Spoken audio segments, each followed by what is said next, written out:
Bienvenidos a Monster News, hoy tenemos reviews. Esta semana se lanzaron dos gráficas, una de Nvidia, la 4070 Ti Super, y otra, la 7600 XT de AMD. Son gráficas para rangos diferentes de precio, una sería de entrada y otra sería de gama media alta. Por lo que la duda sería, ¿son las dos mejores opciones si vas a comprar algo de entrada o algo gama media alta? Eso es lo que vamos a ver hoy. Así que sin mucho más, empezamos. Los próximos minutos de nuestras vidas está patrocinados por GVG Mall. GVGMall.com es una web donde puedes encontrar claves de juegos, programas tipo Office. Yo, por ejemplo, compré el Windows 10, Windows 11, pero no te olvides que estas serían las versiones OEM. Quiere decir que estas claves se atarían al hardware del PC. A diferencia de las otras claves, no lo ataríamos al usuario. Acordate que con el código Monster puedes tener hasta un 25% de descuento. Una vez que compramos la clave, acá tenemos el número de pedido y la clave. Copiamos la clave, vamos a inicio, configuración, agregamos la clave y listo, activado. Abajo te dejo los enlaces de todo, echale un vistazo que siempre hay algún descuento, pero además añadirle Monster para tener un 25% extra de descuento. Y ahora seguimos, pero antes...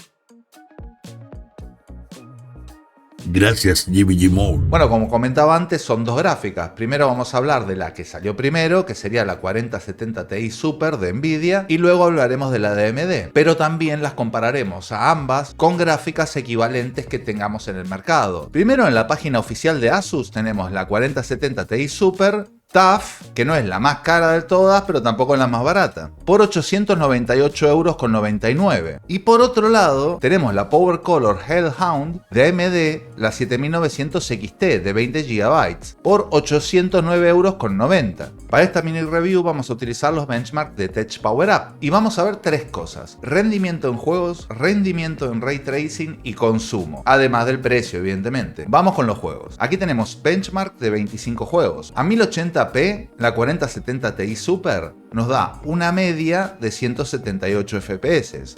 Y si lo comparamos con el resto de las gráficas, situarían a la 4070 Ti Super entre la 4070 Ti de 12 GB, esta tendría 16, y por encima tendríamos la RX 7900 XT de 20 GB de AMD. Eso a 1080p. A 1440 tendríamos más o menos lo mismo. A 4K vemos prácticamente lo mismo, lo único con una pequeña diferencia con respecto a la 7900 XT. Antes teníamos 2 o 3 FPS de diferencia y a 4K tenemos 1, prácticamente un margen de error. En el caso de Ray Tracing veríamos un rendimiento relativo del resto de las gráficas con respecto a la 4070 Ti Super. Y aquí la cosa cambiaría. A 1080p, la 4070 Ti Super supera a la 7900 XT con un 20% de rendimiento por encima. A 1440 sería lo mismo, tendría un 20% por encima de rendimiento. La 7900 XT prácticamente con el mismo rendimiento de Ray Tracing que la 3080 de 10 GB. A 1440. Pero si vamos a 4K, acá vamos a ver una cosa interesante. Primero, que la 7900 XT estaría más o menos igual, bajaría un 2% más, se quedaría en un 22% menos de rendimiento. Pero la 3080, por la poca capacidad de RAM, y vemos cómo afecta el Ray Tracing y texturas en alto, etcétera, etcétera, la 3080 de 10 GB se iría a más de un 40% menos. Y como vemos con el resto de gráficas de 8 GB, incluso de Nvidia, el rendimiento cae notablemente. Por lo que las conclusiones con el tema de Ray Tracing, digamos que Nvidia en esta gráfica, en la 4070 Ti Super, le sacaría a la 7900 XT un 20 y pico % cuando hablamos de Ray Tracing. Y la 7900 XT tendría un rendimiento aproximado a una 3080 de 10 GB en Ray Tracing. Y ahora vamos a otra parte importante, que es el consumo. Bueno, en este apartado también está bastante peleada la cosa. Acá tengamos en cuenta que menos es mejor. Si vamos a un consumo normal, la 4070 Ti Super, esta consumiría 9 vatios y la de Nvidia 13. Luego, en el consumo multimonitor, por ejemplo, la de Nvidia gastaría unos 21 vatios y la 7900 XT unos 36. Bueno, acá va variando. Lo mismo pasaría cuando estamos reproduciendo un vídeo, que si la de Nvidia sería más eficiente. Y en cuanto a gaming, también la de Nvidia sería un poquitito más eficiente, con un consumo de 292 vatios frente a los 312 de la gráfica de AMD. Y prácticamente tendríamos la misma diferencia en el resto de supuestos. Y como nota de color, lo que pasó también fue que las BIOS de MSI estaban mal, así que tengan en cuenta, si están viendo de la 4070 Ti Super una review, que probablemente esté mal. De hecho, después lo de Hardware Unboxed sacaron este vídeo. Luego, MSI pidió disculpas por este problema. Bueno, se pone difícil la cosa. Realmente si vamos a hablar entre la gráfica de Nvidia o la de AMD, son gráficas de un precio muy parecido y un rendimiento prácticamente igual. En cuanto a tecnologías tenemos prácticamente las mismas en ambas marcas. Tecnología para rescalado, el generador de cuadros, codificador AV1 para realizar transmisiones en Twitch, ahora ya se puede. O sea que por ese lado ya está muy peleado. Un poco cuál te guste más. En rendimiento sería un poquito superior la de AMD y digamos en software es un poquitito superior la de Nvidia. Y bueno, la ventaja más notoria que tiene Nvidia con respecto a AMD sigue siendo Ray Tracing. Prácticamente lo duplica. Así que si querés jugar con Ray Tracing, yo me iría a Nvidia. Por lo demás, lo dicho, la que más te guste. Pero por otro lado, ahora hablamos de la gama de entrada. Bueno, si empezamos con el precio, acá por ejemplo la más barata que encontré está en Mod por 349,94 euros. Esta sería una gráfica muy sencillita, que sería prácticamente la misma gráfica que la 7600, solo que con 16 GB y esta tendría una frecuencia un poquitito más alta. Nada más. Si vamos a la media de FPS, también tendríamos los 25 juegos a 1080p, la 7600 XT nos daría unos 89 FPS si sacamos la media de todos estos juegos. Pero como vemos hay rendimientos inferiores y superiores a ese número, como nos pasaba con la anterior gráfica. Pero para que tengamos una idea, ninguno, excepto el City Skies, estaría prácticamente por debajo de los 60 FPS. Pero como siempre digo, también tengamos en cuenta que estos son todos gráficos en ultra. Y si vamos a rendimiento en comparación con el resto de gráficas, a 1080p, se sitúa entre la 3600 Ti de 8 GB y la 4060 de 8 GB. Y en este caso, en la media, se quedaría unos cuantos FPS por encima de la 7600 de 8 GB.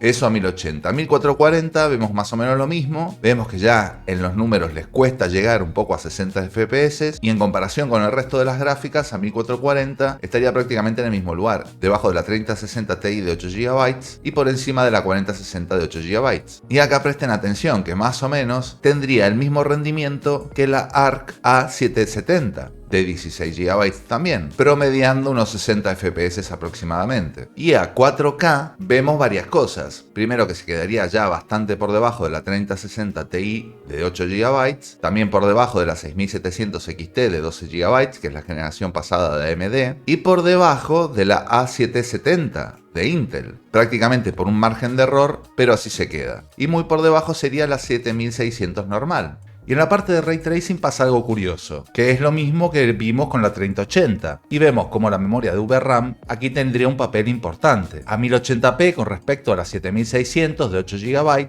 esta tendría un 15% más de rendimiento. A 1440 esa diferencia sería casi el 30% y a 4K prácticamente un 60%. O sea que vemos que al incrementar texturas y Ray Tracing, la memoria sí sería un gran cuello de botella. Y a 4K vemos claramente cómo a partir de la 4060 de 8 GB tenemos una caída de rendimiento mucho más pronunciada. Pero también hay que tener en cuenta que esta no es una gráfica para sacarle el mejor partido a Ray Tracing. Podemos jugar algunos juegos más o menos bien, pero los que son muy demandantes, por ejemplo como el Cyberpunk o el Alan Wake 2, a 1080 no pasaríamos de 30 FPS. Bueno, en cuanto a consumo, bueno, esto tampoco consume mucho. Es una gráfica que en reposo se iría a los 4 vatios, pero de Nvidia recién la 3060 Ti de 8 GB sería prácticamente el doble de consumo en reposo. Luego en multimonitor estaría prácticamente igual que la 7600 de 8 GB e igual que la 4060 Ti de 16 GB. Y luego esta parte rara que sería que reproduciendo vídeo tendría un consumo prácticamente similar a una 4090. A ver, no varían mucho los consumos de todas las gráficas, pero en este caso es súper ineficiente. Ya si vamos a gaming la cosa cambia y tendríamos un consumo de 198 vatios, un poquitito mayor a las 7600 de 8 GB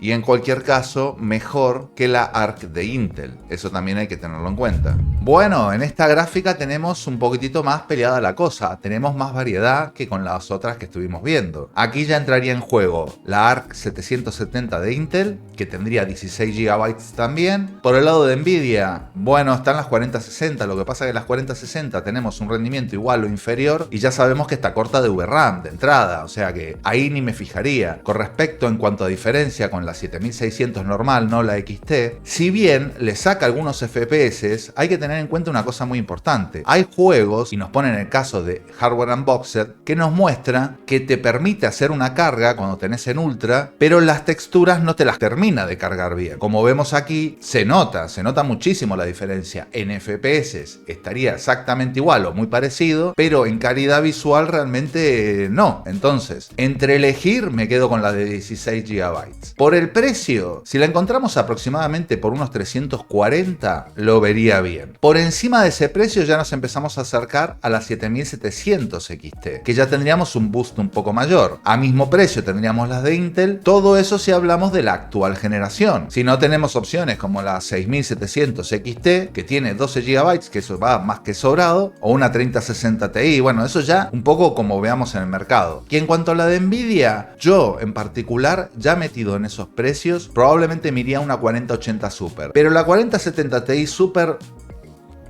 se va a quedar un poco igual, está muy cerca de la 4080 y es una gráfica igualmente de gama alta que te va a servir de acá a mucho tiempo. Podés jugar altas tasas de refresco, podés jugar a 4K, entonces tenemos ahí 300 euros bailando, que con eso nos podemos comprar una placa base y alguna otra cosa. Nos ahorramos 300 euros y si no lo estamos testeando, probablemente te sea exactamente igual que una 4080 Super. Ojos que no ven, corazón que no siente. Así que acá lo dejamos. Espero que te haya venido bien la review, que bueno, lo resumí lo mejor posible. Y sin más, nos vemos en la próxima. Chao.